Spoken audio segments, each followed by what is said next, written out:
We have a great AIDS clinical conference today. Oh, there's a little bit of feedback, Chris. I have the pleasure of introducing Maggie Green, who is a colleague and great clinician who's going to be speaking about HIV in adolescents. She's actually board certified in pediatrics, internal medicine, and infectious diseases, and works mainly at Northwest Hospital, but also works at Harborview Madison Clinic as well as the She Clinic. She's a UW clinical assistant professor, and she has been working hard to transition patients from children's who are cared for there for their HIV into, as they grow older, into the more adult care setting. And she is really pivotal in orchestrating that transition from children. So it's my pleasure to introduce Maggie today. Thank you.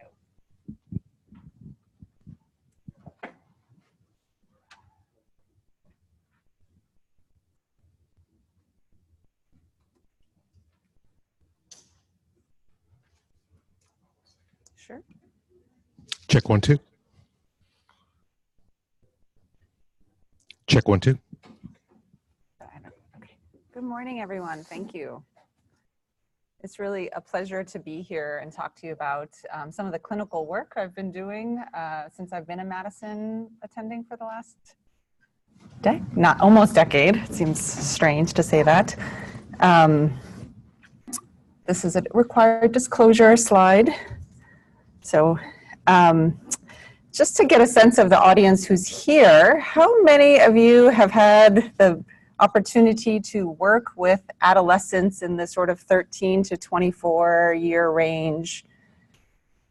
Everyone. Excellent. That's better than I expected. Sometimes I'll talk to a room full of internists who haven't really seen an adolescent other than their own at home for a long time. And they're not exactly as tuned into some of the issues and barriers that they're facing. So this is a pleasure. What I would like to talk to you guys about today is just a little bit of a refresher about adolescent development for those who are not as familiar. We're going to talk a little bit about the epidemiology of HIV in this adolescent population and some of the barriers and problems, challenges we face in transitioning care, and ending with my ideas, I guess, of what the best practices are, because the research certainly is quite heterogeneous and there's no, magic package. So adolescence is usually defined as early, middle, and late. And when I'm talking about development, usually, what a lot of you can read about is sort of their physical changes and hormonal changes that happen during that decade. But importantly for us are more just the cognitive changes and developmental changes in terms of their morality developing. And so in early adolescence, is there a way I can, make this bigger so I can see my slides? Maybe I'll just come over here. We move from more concrete operations, so what is right in front of me now, and talking about that explicitly. That's like, are you sexually active? No, because I'm not having sex right in this moment. So learning how to ask questions that get at kind of behavior in general. Egocentricity is very prominent in this early adolescent phase, and an inability to perceive long-term outcomes of current decisions. So it is not them being obstinate or difficult, or, it's just their brain just doesn't work that way. In general, earlier adolescents, they follow rules to avoid punishment. So rules is about, not getting in trouble, and getting in trouble is a really bad thing. But in terms of and they have a very clear and direct sense of right and wrong. Everything is black and white. And everything is absolute, right? So there is a right answer for everything, and you usually have the wrong answer and they have the right answer.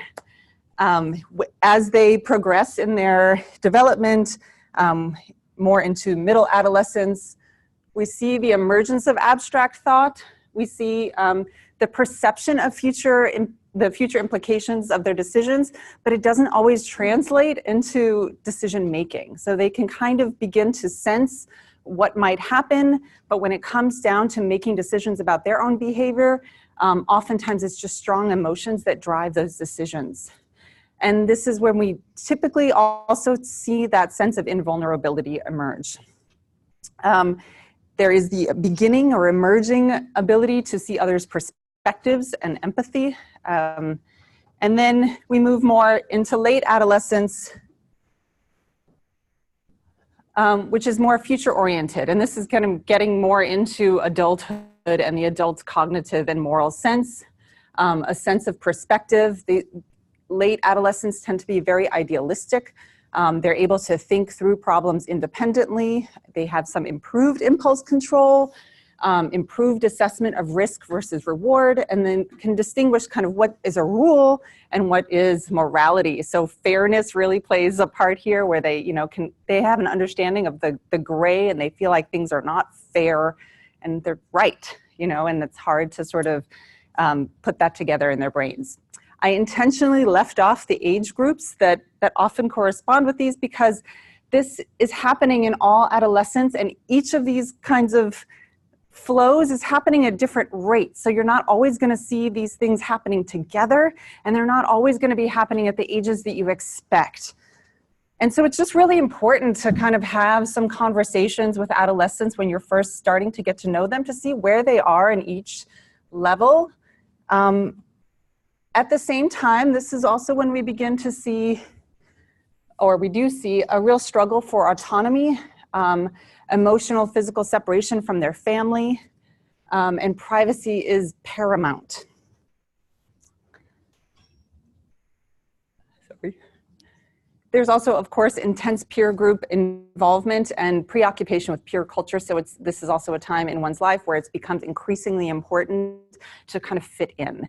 And in later adolescence, that tends to recede a little bit, but it can be a time of great pressure for adolescents. And another important point is that stress or medical illness can actually not only slow this process down in young people, but you can see regression, and that's very common. So people who are dealing with an acute stress or chronic stress over time or trauma, they may not be where they were 2 years ago. They may have regressed some, and that would be considered normal. Another interesting finding in terms of looking at adolescents' brain development is that their brain, when they look at neuroimaging studies, seems to have a unique sensitivity to the effects of dopamine on the subcortical structures and reduced responsiveness to adverse stimuli. So their risk versus reward is a little off balance, and they are much more, motivated by reward than their ability to perceive risks or negative consequences. Oh, thank you. Oh, okay. Well, all of this leads obviously to a myriad of increased risk-taking behaviors, which is kind of what we consider part of adolescence. Thank you. So I just wanted to start with a case of someone that oh, sorry, yeah.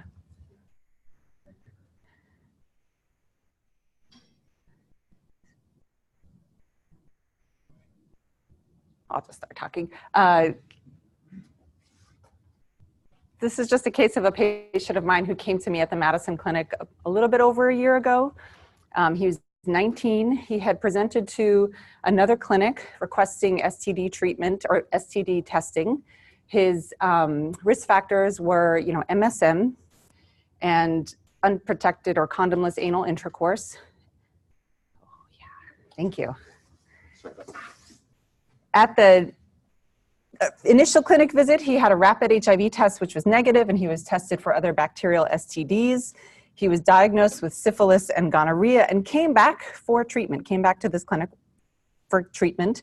At that visit, PrEP was recommended and kind of discussed, but it said in the note, due to time constraints, he was suggested to return for another appointment to discuss further, and he got busy and he didn't return, and he was diagnosed with HIV in September. So in a 9-month course, he was exposed and infected. He established care with us in October. And, talking to him, he had finished high school. He was holding 2 jobs, so one full-time job as a preschool teacher and a part-time restaurant server on the weekends. He denied any drug use. He, was talking about being very involved in a new church-based youth group. He lifts weights at the gym several days per week. He lives in an apartment with his sister, and he describes himself as being very close with his family. He told me he was in a serious monogamous relationship of 2 weeks duration. And what was interesting after all these kind of social connections and how busy he was is that he had not disclosed his status to anyone. And so talking about, you know, the importance to him of hiding his status from his sister with whom he lived. He was out to his sister and out to his parents, but not ready to talk about his HIV infection with them. It was early when we first started doing this, but he still, a year later, has not disclosed to anyone but his partner, who he is still with, which was, you know, you never know. In terms of the epidemiology, these are data from the Washington State, so thank you for all the people in the room who helped to compile these. Our 2017 data, there were 62 new cases of HIV diagnosed in this age group of 13 to 24, which is approximately the same as it has been over the last few years. And compared to the national statistics, we're a little bit better. So 21% of new cases nationally, according to the CDC, are in this age group. This is improved from a few years ago when there was a lot of attention because I think we hit sort of 27% of new cases were in the adolescent age group. In terms of Washington State, approximately 18% of these cases will be diagnosed with AIDS within the first year. Linkage to care is 85%, which it seems pretty good. I think we can keep trying to do better. The problem here is that only 37% are suppressed within 90 days. That's a pretty poor number. And in fact, when we look at our data, for those who are online, the 13 to 24 age range is the lowest of all the age groups in terms of getting onto meds and getting viral suppression or achieving viral suppression. This is a new HIV infection is certainly predominantly in young men. And, you know, unfortunately also disproportionately affects Black and African American young men.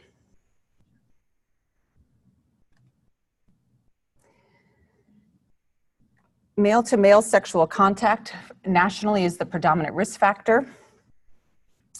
And this is a really important point in terms of what kinds of questions you ask to elicit the risk behaviors, because in a survey of sexually active adolescents, 43% of adolescents who reported same-sex sexual behavior identified as heterosexual. So their sexual identity does not necessarily correspond to the sexual behaviors that they're putting at risk. And there's been a lot of research about this and the importance, at least in other research settings, to ask questions in more than one way to sort of pin down on what their behavior is versus what their emerging sexual identity is. Some reviews have indicated that this is probably more common in females than in males, but new data indicate that that may not be true and that difference may not be as different as previously thought. So plenty of young males are having sexual contact with males but would not identify as homosexual. This is a paper, data from MMWR looking at the risk behaviors survey from the CDC, where they look at risk behaviors in and separated out sexually active people. So among young people, high school students who had had sexual intercourse, I'll try to use the cursor here, we see that MSM have much higher rates of risky behaviors compared to young women who are sexually active and young males who have only had sexual contact with females. So higher rates of reporting sexual intercourse with 4 or more partners, ever injecting drugs. Substance use is certainly much more common in MSM and transgendered youth, and lower rates of condom use and interestingly, a sort of differing perception of whether they felt they had ever been taught about AIDS or HIV in school. So, all of these kids going to school, or at least enrolled in these schools where they were given these surveys, and yet the young men, especially MSM, were reporting lower rates of having been exposed to this kinds of sexual education. Testing of adolescents is very low in general. So again, similar from the same paper, males report pretty low rates of HIV testing ever, 17.6, versus females are tested at higher rates, 27.2%, and that probably has more to do with just in general adolescent males not really seeking medical care very often.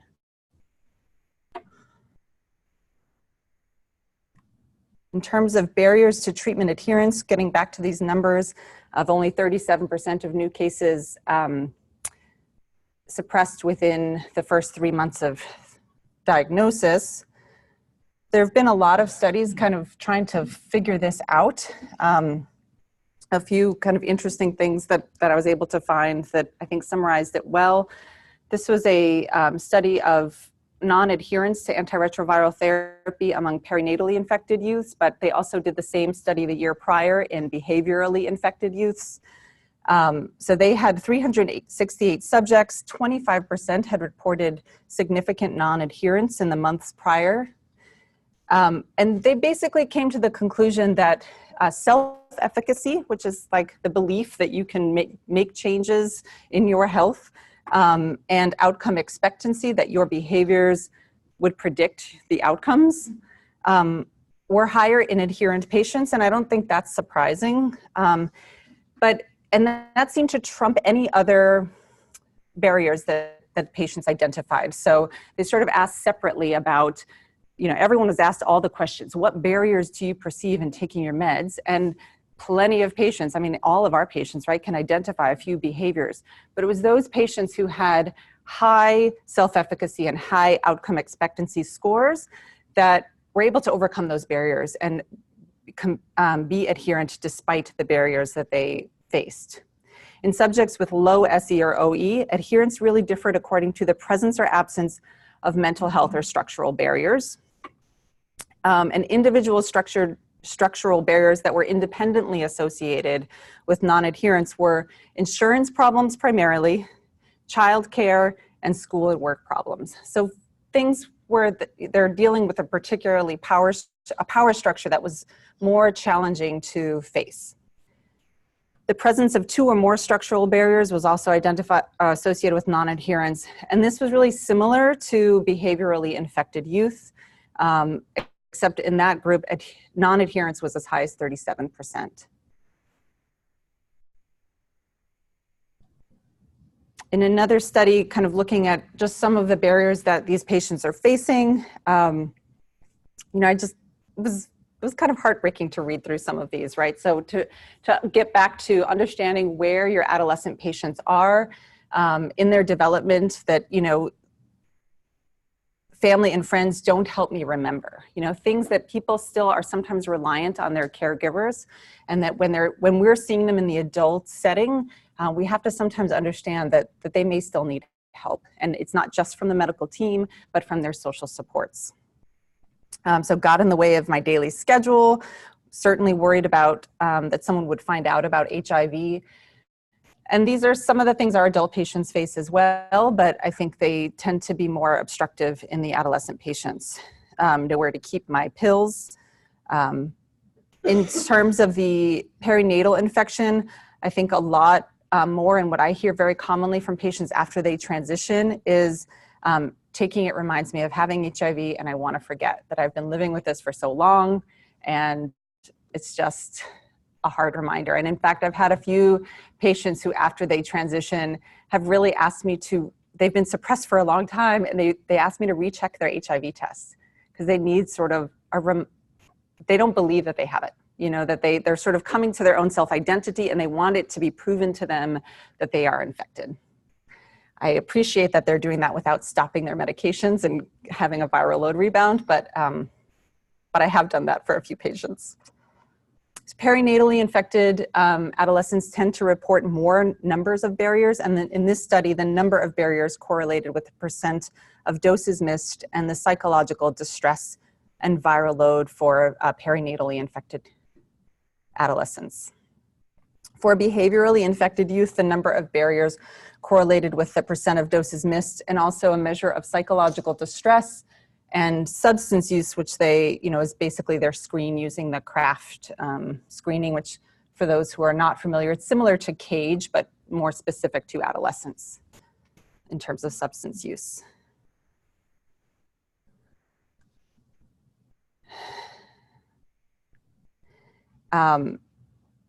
These are some of the ways. I think it was challenging for me to figure out best practices because everyone reports their numbers very differently, but some of the studies that have been done to try to focus on youth and figure out what it is that they need to remain engaged and retained in care, because that seems to be one of our biggest barriers. There's certainly one barrier in getting adolescents tested. If we have rates as low as 15% in sexually active adolescents, but getting them and keeping them engaged. One interesting study that I found was from 2011. This was from Los Angeles. Participants met weekly with a peer case manager for 2 months and then monthly for 22 months. At enrollment, 78% had an urgent or immediate need for stable housing, nutritional support, substance abuse treatment, or mental health services. This is a very high need group. 90% were retained in care at 3 months and 70% at 6 months. So despite this high level of intervention and investment in each of these individuals, retention still dropped off pretty quickly. Among those who had previously been in intermittent care, so these are people who had not new diagnoses, but had had intermittent care before the start of the study, the proportion who attended all of their visits increased from 7 to 73%. So it really is that investment, that contact that's important. Another different mode was Project Style. So this was based out of North Carolina. And they were looking at the young, basically college-age students as a social marketing campaign trying to engage young MSM of color, Latino and Black. The mean age was 21. What was shocking to me is that the mean distance to clinic for these patients was 50 miles. So, I mean, I think sometimes, like, when I have patients who live in, South Seattle and the sort of barriers that they face in coming to clinic and the sort of lengths that we go to try to help them get to, clinic, these young men were having to travel an average of 50 miles to get to their clinics.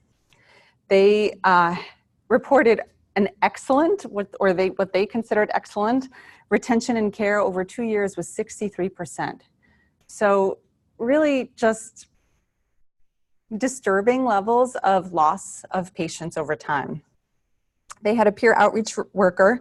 They had a case manager that was specific to this project, a single or small cadre of HIV providers, weekly support group meetings, availability of clinic and research staff by phone and text. We're able to get appointments within 72 hours, and a youth advisory board to sort of help guide what was the main priority that we needed, or what they needed to be able to stay engaged in care.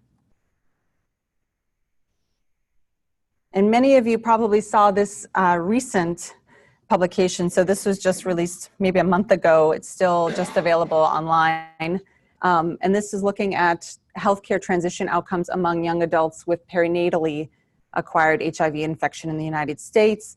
Of 124 perinatally infected young people who had transitioned to adult care, 56% of them had periods of unsuppressed HIV RNA in the year prior. So much worse than, I think, our adult patients and what we would expect. This transitional time is not unique to HIV. I mean, certainly it's been looked at a lot in pediatrics, and I'll talk a little bit more about that in general.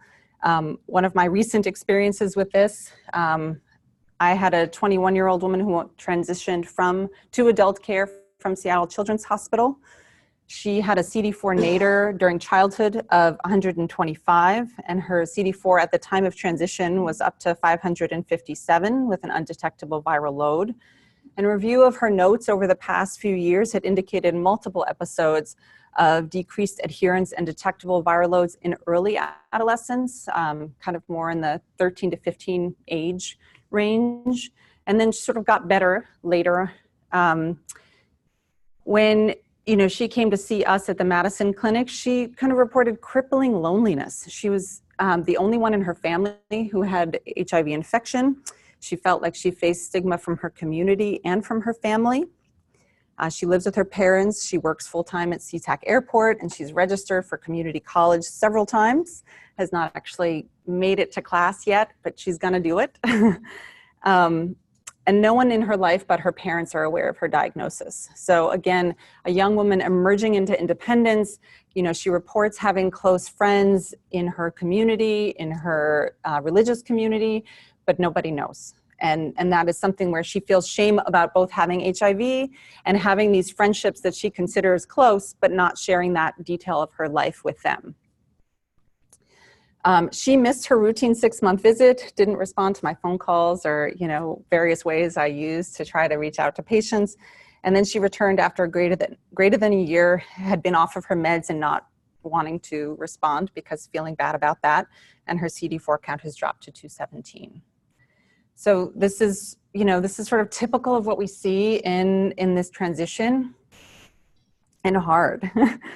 I don't know how, probably many of you are familiar with the WELL project, but this was from one of their blog posts. A young woman wrote about transitioning from pediatric to adult care. And she said, transitioning out of pediatric care was a very significant and extremely difficult moment in my life. Entering into adult HIV care felt cold and distant. It's certainly not at all what we'd like to think that we provide at the Madison Clinic, but this is not uncommon of what patients experience. That transition made it easy for me to fall out of care in young adulthood. And I think one of the things that I personally have, reading this whole blog post, she talks a lot about how her pediatric team was like her family, right? She had had one doctor for her entire childhood, and then suddenly she's going to this new doctor and new clinic. And I think what I have learned from reading more and more about this is that we don't do a good enough job on the adult side in transitioning patients, that all of the focus in transitioning care has been focused on the pediatricians and the pediatric team, getting them ready for that transition. And then they come to us and we're like, okay, you're here. This is the way we do things. And we don't really acknowledge their grief really in leaving that team and leaving that family for them. In terms of people living with HIV, so this is more prevalence, we see certainly a much higher percentage of females with perinatal exposure than we did with new infections. And obviously heterosexual contact for the females is the other major risk factor for HIV infection.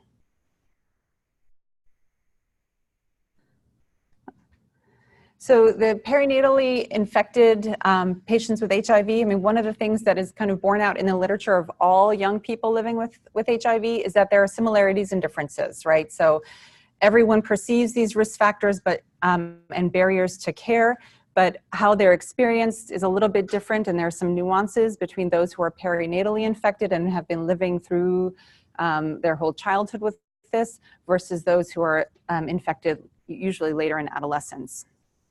The perinatally infected patients often have more complex ARV regimens, although that is becoming less common now that we have a greater variety. Sometimes, depending on how sick they were in their childhood, they can have cognitive impairment and developmental delay.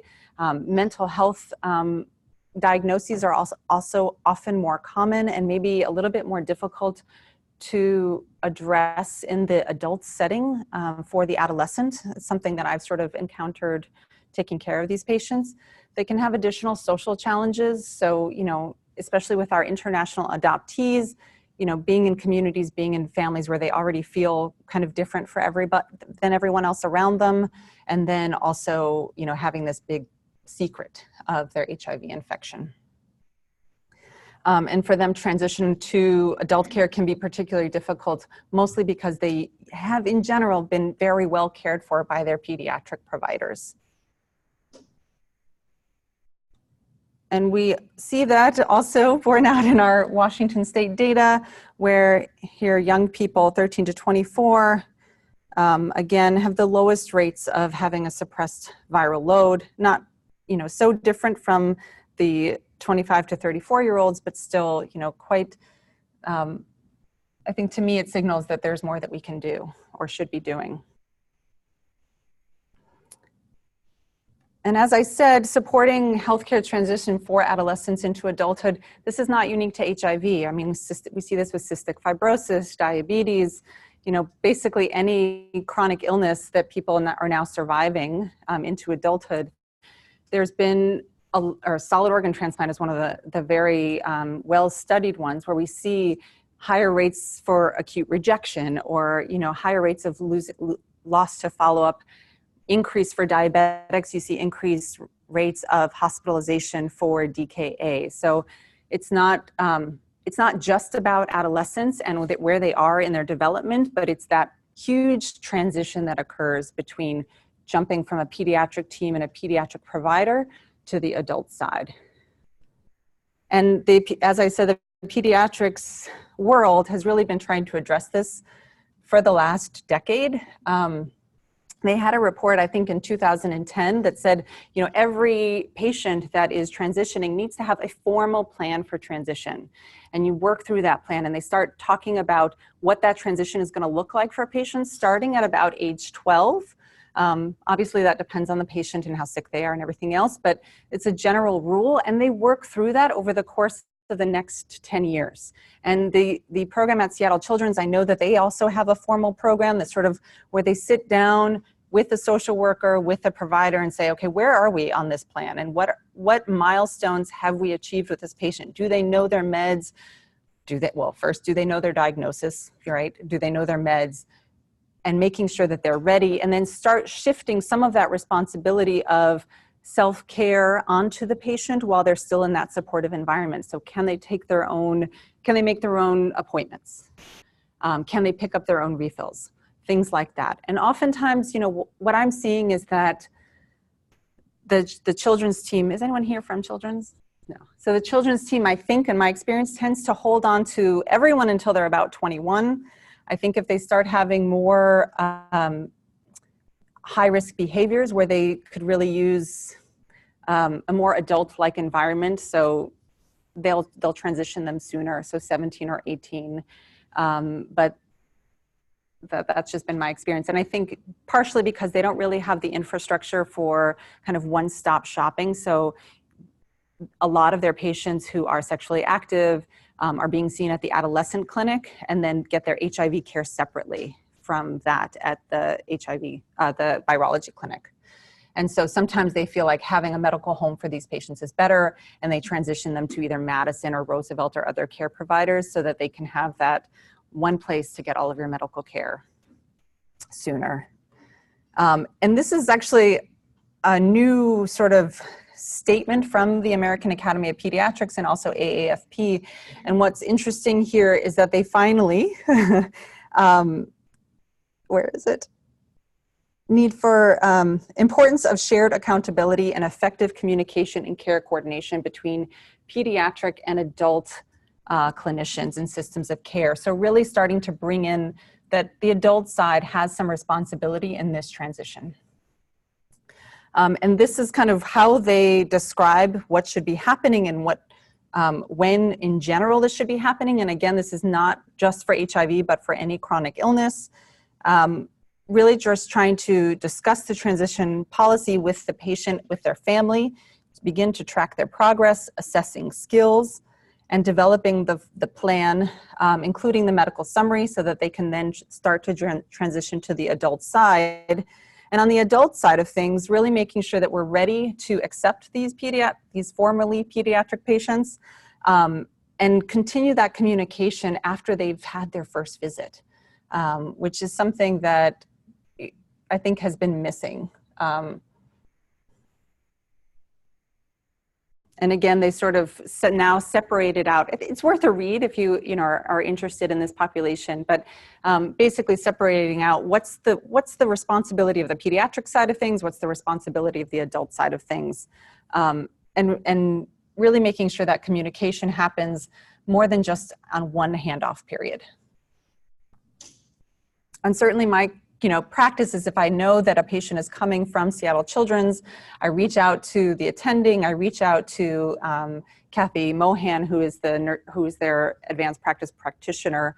She sends me the Excel file that has basically like every lab the patient's ever had. I mean, they're very detailed record keepers, but then we also have a conversation, right? So what is not in the chart? What is not in the notes? What is this patient like? What are they interested in? Because that really helps me to start to engage with them during their first visit.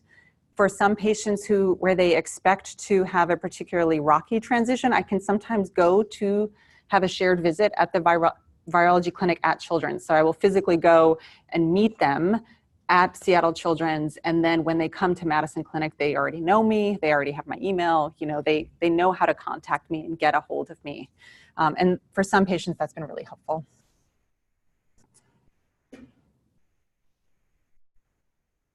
In terms of, oh boy, I've been talking fast, I'm sorry. From policy to practice, what is it that we can do in our clinical environments to improve that transition for patients and improve their both adherence and engagement?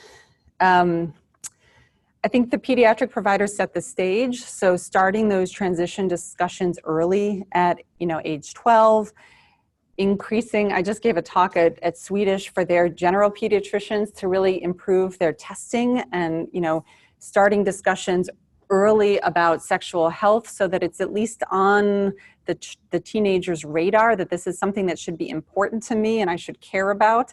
And the more they hear about that, then maybe the more willing they are to get tested or come in for appointments.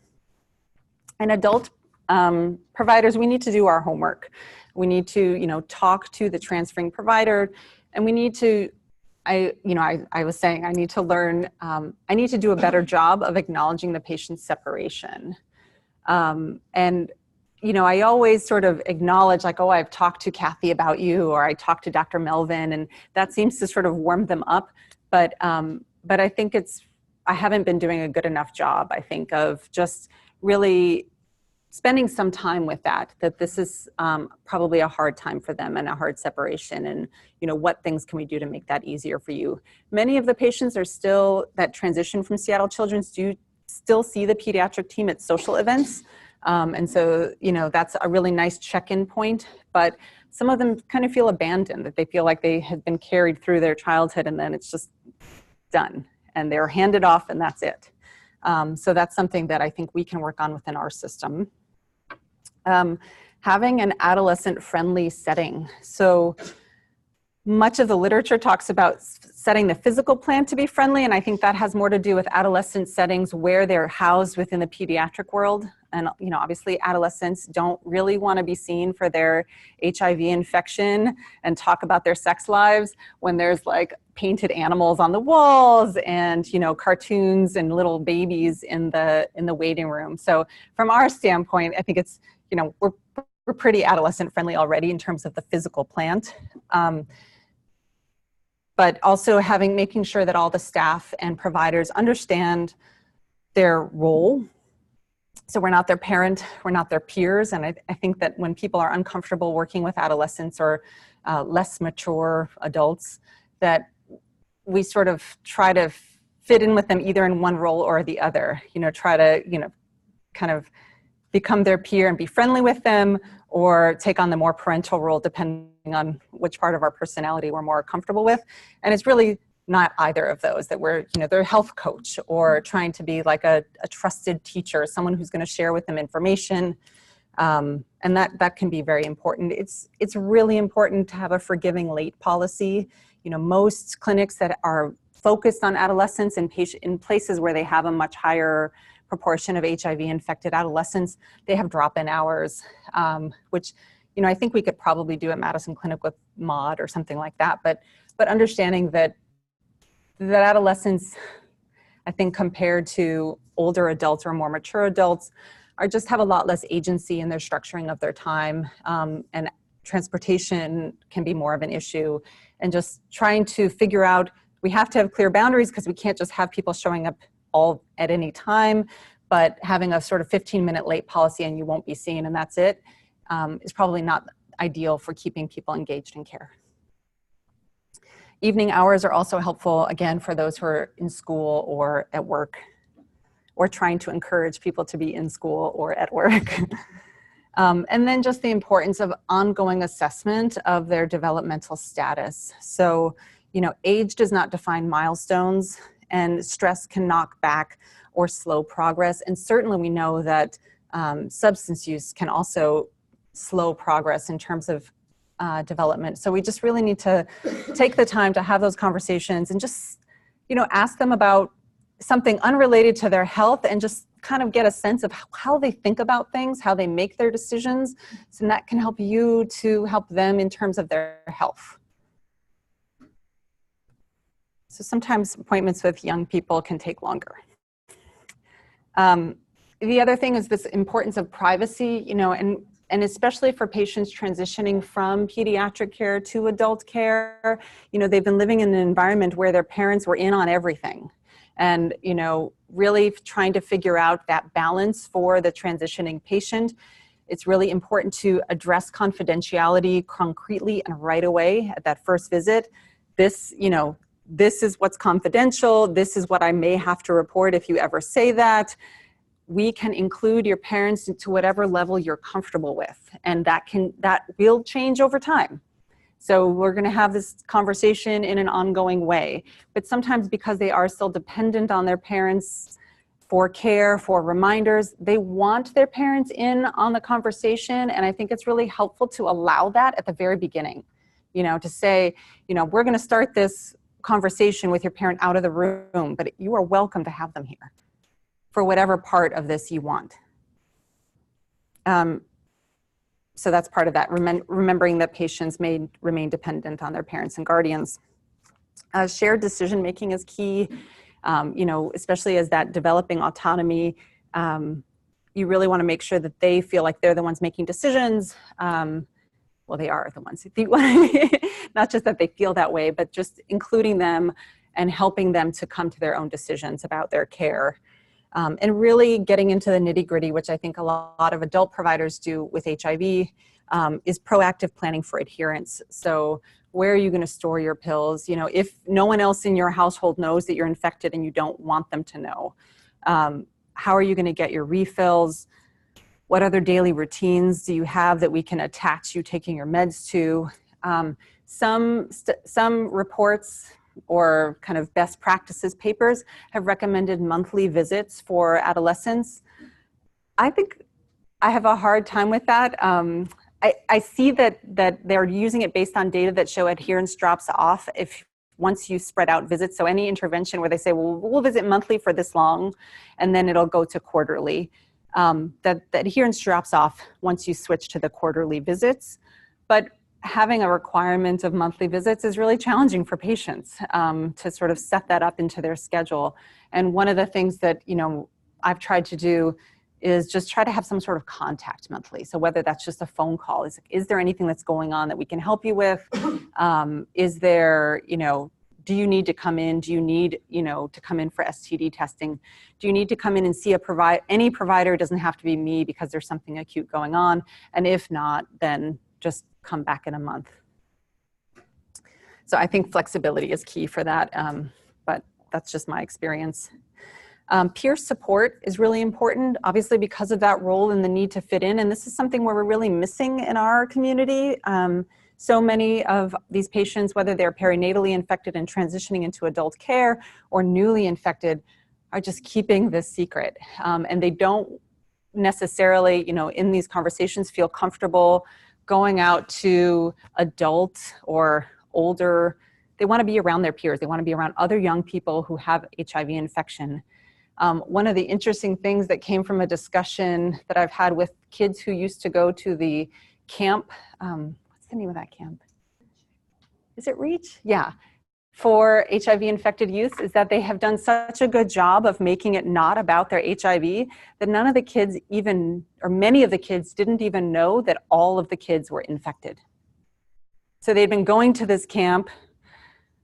They do camp things. They don't talk about HIV because the adults all think that, well, they spend their whole lives thinking about HIV. Let's just give them a break from thinking about their HIV and their whole lives. And then at some point, they realized that everyone there had HIV and they didn't have that opportunity to actually talk to them about it or have that discussion. And so I think we do need in Seattle more opportunities for young people to meet with other young people who are infected and get support about their HIV, not just about, being young, because that's something that's really been missing. Care navigators can also be very helpful, and I think our social work department does, I think, a really incredible job given their caseload of reaching out to young people. But we also can engage and work with our community LGBTQ organizations and try to help better engage young people. Mobile technology has been looked at in a lot of different ways. I think it's great, for kids who have regular access to cell phones. And I, always ask my patients what their use of it is, but it's kind of hard to tell. But yes, it can be helpful for appointment reminders. With Adherence, I don't think there's any one program that seems to be like the best for everybody. And then in the importance of following up on missed appointments or late labs. So I know we all see in Epic, like your patient did not get their labs done. And some of us, just done all of that. Like, can't be, following up on every person who didn't get their lab drawn when I ordered it or something like that. But that's really key for keeping adolescents engaged. It's just keeping kind of a closer eye on what they're doing and how they're doing, because they are at such high risk of falling out of care. I think I have a lot of time for questions then. I'm done. I have one from the webcast. Sure. It's from a doctor at Children's Hospital. And the question is, what do you think the role of family medicine is in care of adolescents with HIV? We don't have transitions because we just keep taking care of folks from childhood through adulthood. Any chance we can partner with Children's to get more kids established with our family med clinics earlier? Full disclosure, family med doctor here, big believer in family medicine. Yeah. Well, I appreciate that because I'm med peds. So I also went through residency not ever letting any of my patients go. And so certainly there can be a role. I think with the virology clinic at Children's, there's some benefit to going there in that they have the sort of full level of subspecialty care that may be needed for some patients. But yeah, I think there's a tremendous role for primary care providers who feel comfortable in taking care of HIV infected individuals to be that person so that they don't transition. But I don't work for Children's, so I don't know. I just take the patients that they are sending us. I know that the virology clinic has a unique setup in that they're often caring for patients from all over the state. So when it comes time for someone to transition, sometimes they refer to a provider in Spokane, or sometimes they refer to providers, in other counties. And the ones I see are the ones who live locally, and who, they think would do better at the sort of more Harborview community than the Roosevelt community. I think that's sort of how their decision goes. That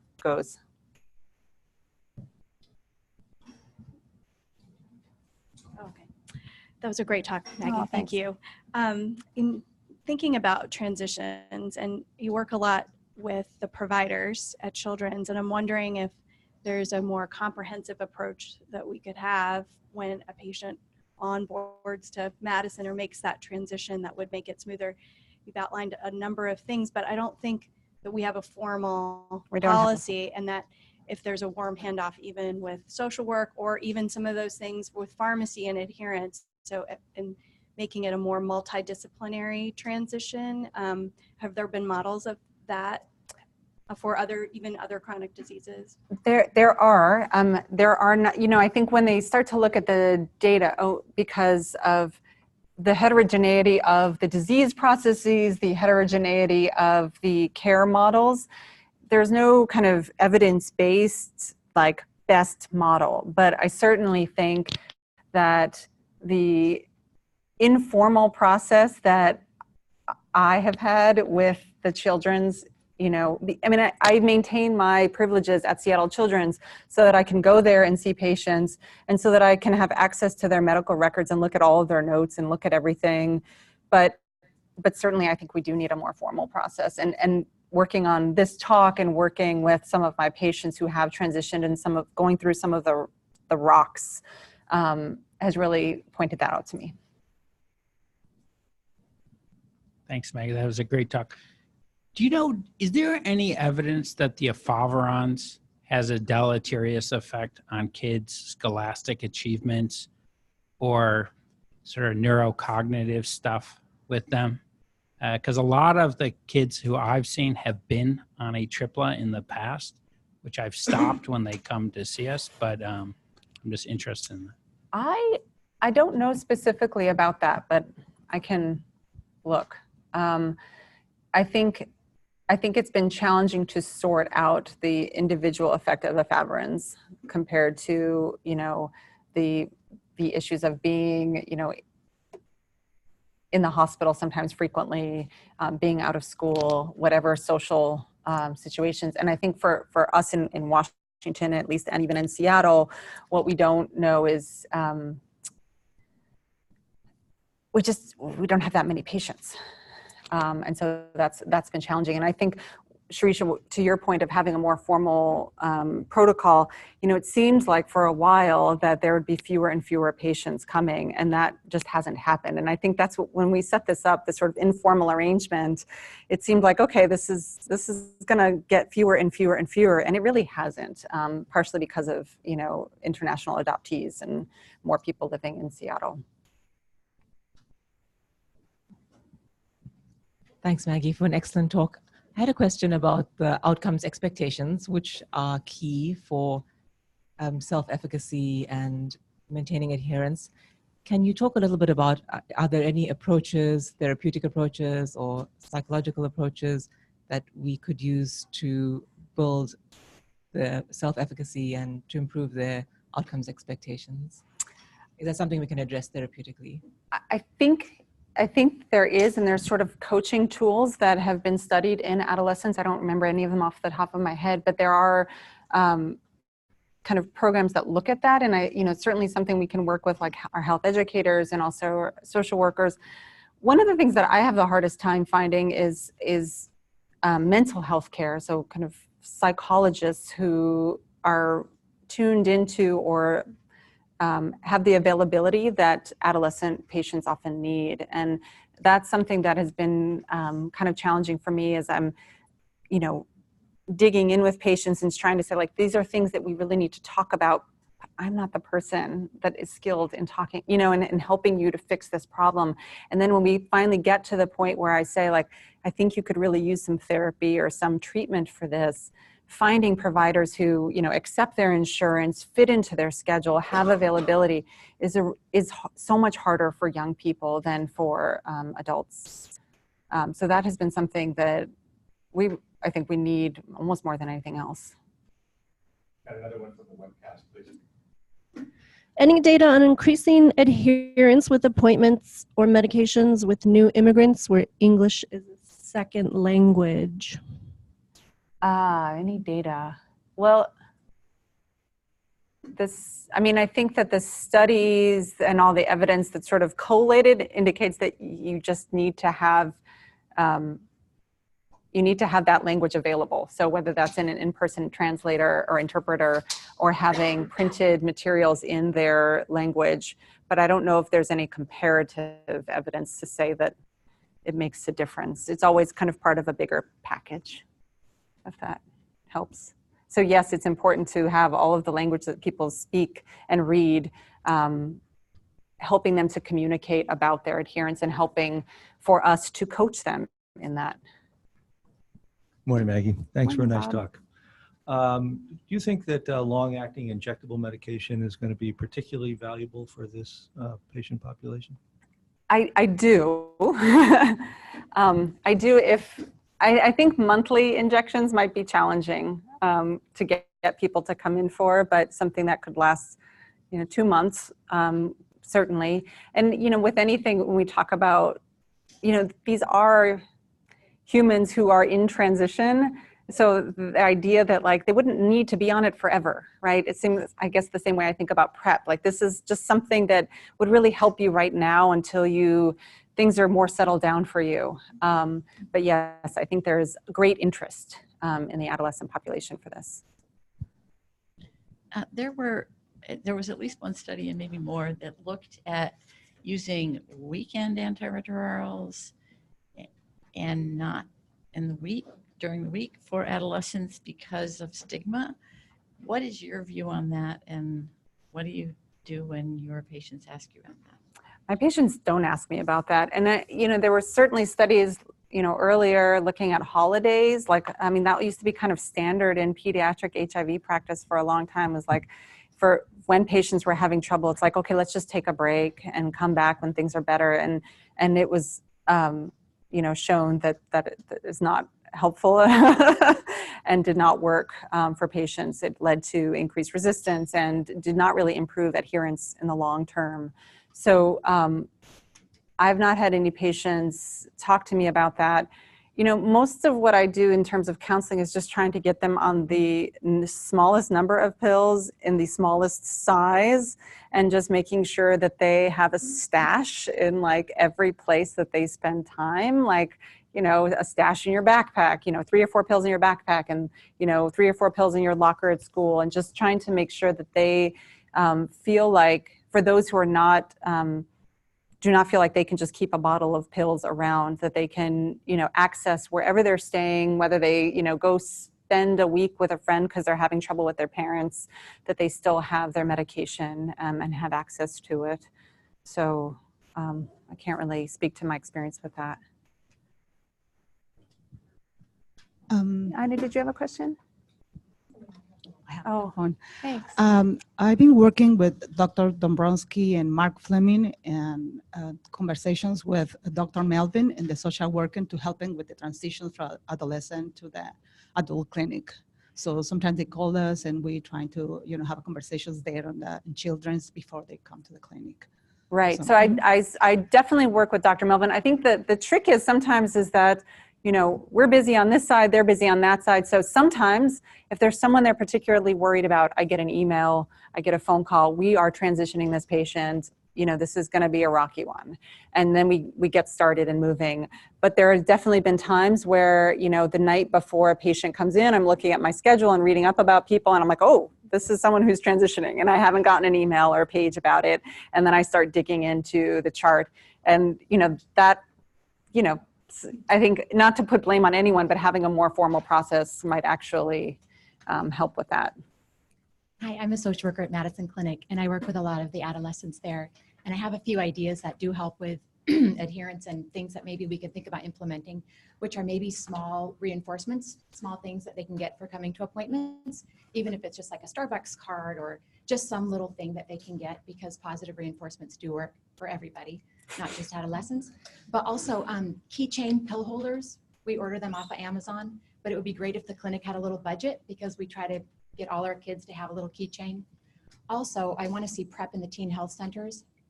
And I want to see posters all over the bathrooms at school about PrEP is free, it'll prevent HIV. And I want HIV care to go under the healthy options of Washington Apple Health, so that adolescents that have HIV can get their own insurance and get their medications, because we have a lot of adolescents coming in, for some reason they can't, their parents' insurance is not an option. They haven't told their parents they have HIV. There's a lot of complications with that. So anybody who's out there who might have, a way to influence things about insurance, this is something that would really help. Thanks, Ina. Yeah.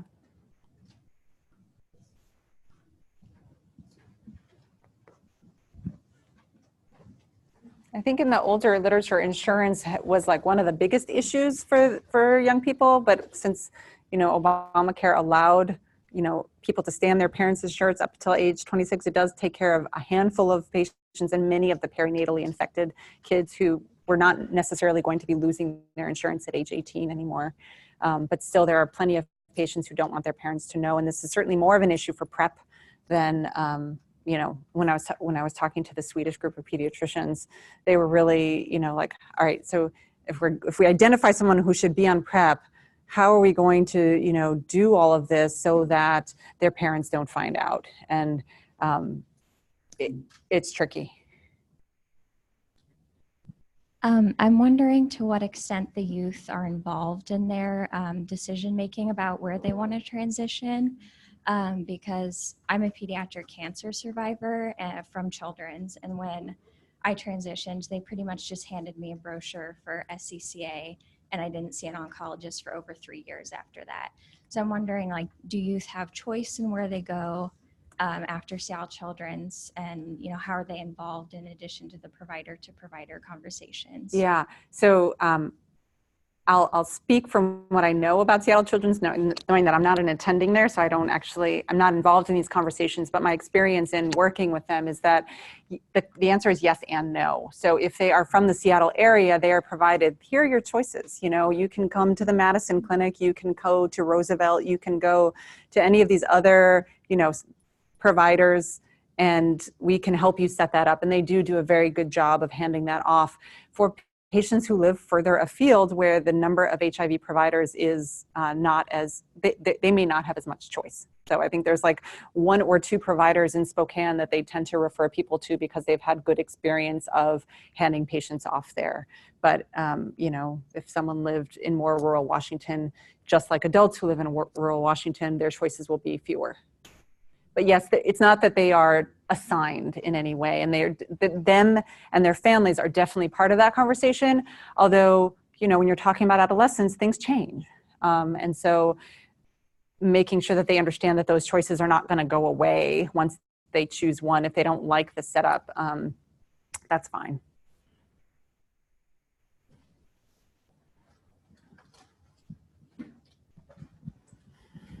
Thanks for a good talk, Maggie. That was really great. Having a teenager at home and knowing how much time she spends on video chat kind of things on her phone and computer, I was wondering if there are any sort of telehealth or telemedicine interventions that have been tried with adolescents to help with adherence. I didn't find any kind of published reports. It's certainly been, it's kind of being touted in these bigger packages of transitional care for all adolescents, so not specific to HIV. One of the things that maybe this doesn't address or does, the idea of having like Facebook groups for HIV positive teens. And this is where like the issue for them of their their readiness to let their status be known to other people, it's really interesting. I share a few patients who they are so lonely and desperate to know other young people who have HIV, and yet getting them to come to like a place where they'd walk into a room and someone would be able to know just by their presence in that room that they had HIV is keeping them from doing that. And even, getting them into like, I've referred so many of them to like Babes Network just to say like, this is all women who have HIV, and they're just incredibly afraid of that. And it's really heartbreaking because there is a lot of support that they will get from each other once they are together. Keshet, who just left, she created a group with adolescents through WhatsApp that was really, really helpful. And they had a moderator, somebody would go on and give advice and things like that, answer questions, but it was a place where they could all ask questions to each other, give reminders to each other, give support to each other. Great. Thank you so much. I think we're over time, so if anybody else has questions for Maggie, they can come I'll stay up. for a minute. Thank you so much.